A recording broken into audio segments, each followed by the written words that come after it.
제가 여러 가지 형태의 신호등을 소개를 했습니다.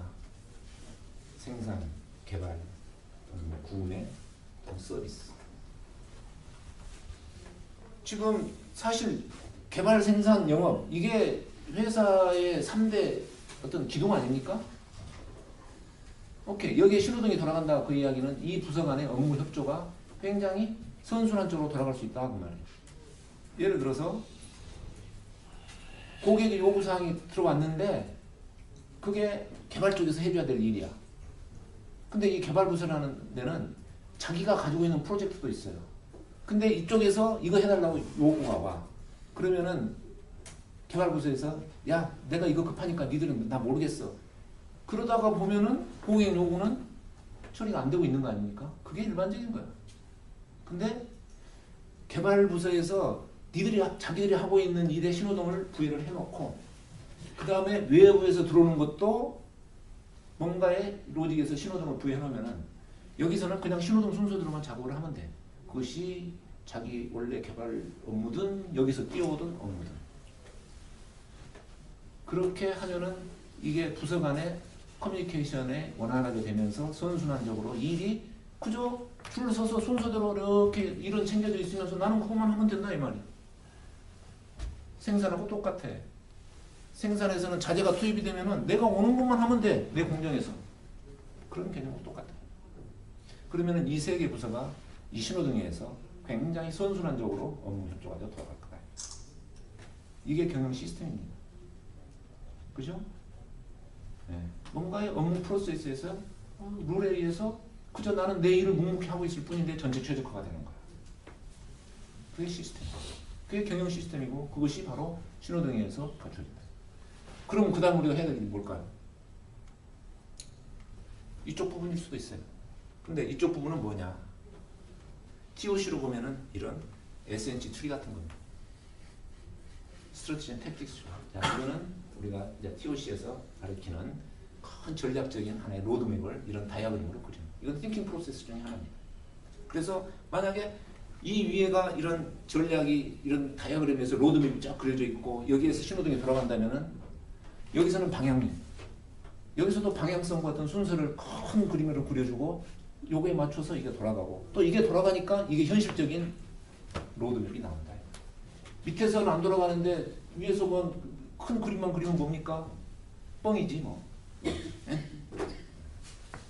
이게 일치가 됩니다. 그런 뜻으로 제가 말씀을 드려봤습니다. 그래서 이런 이제 로드맵을 갖추고 있는 것이고 그래서 이런 그림으로 가는 게 좋지 않겠냐. 자, 결론입니다. TOC 버퍼 관리 신호등이라는 이름으로 다양한 영역에서 다양한 형식으로 이제 이렇게 설치할 수 있다는 것을 제가 말씀을 드렸습니다.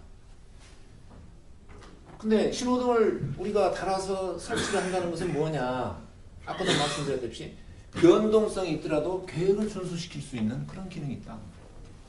변동성이 있더라도 계획을 지킬 수 있다. 그게 신호등의 저는 굉장히 가장 큰 가치라고 저는 보고 싶습니다. 변동성의 문제를 일으키세요. 그 다음에 우선순위를 정해서 한다는 것이 업무의 가닥을 추리는 건데 그게 먼저 해야 될 일과 나중에 해야 될 일을 구분한다는 이야기는 초점을 가지고 간다는 이야기고 뭔가에 집중을 한다는 이야기예요. 포커스하고 똑같습니다. 포커스 이퀄 프라이오리티 우선순위예요. 같은 개념이에요. 같은 개념. 그러니까 제약 이론이 뭐냐? 제약에 집중해서 개선한다. 구체적으로 뭐냐? 우선순위를 정해준다. 그래서 TOC에서의 보다 현실적인 화두는 우선순위입니다. 어느 곳에 가든지 이 일의 우선순위를 어떻게 정해줄 것이냐 그 일을 하면은 이게 TOC가 거기에 들어가는 거예요. 우선순위가. 근데 린도 좋습니다. 식스 시그마도 좋습니다. 도요타 생산 방식도 좋습니다. 근데 거기에 뭐가 빠져 있습니까? 우선순위가 빠져 있어요. 무엇부터 먼저 해라는 말은 거기서는 하기가 참 어려워. 식스 시그마 많은 과제를 하지만 그 중에 어떤 걸 먼저 하고 나중에 하고 이게 없어. 없다기보다는 아무튼 약해. 그런 컨셉이. 그거를 우리가 TOC가 보강을 해줄 테니 식스 시그마 그렇게 한번 일을 해보자. 그게 TLS다.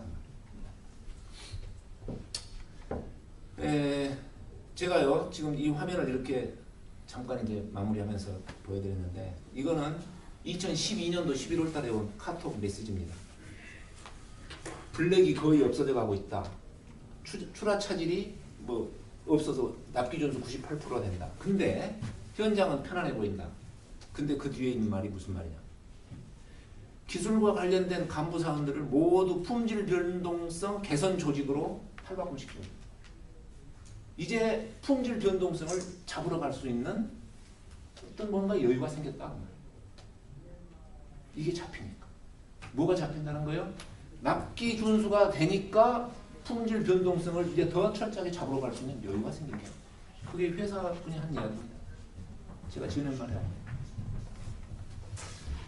그게 신호등의 어떤 효과라고도 볼 수 있고 그게 TOC가 품질에 간접적으로 뭡니까? 임팩트를 주는 하나의 과정이다.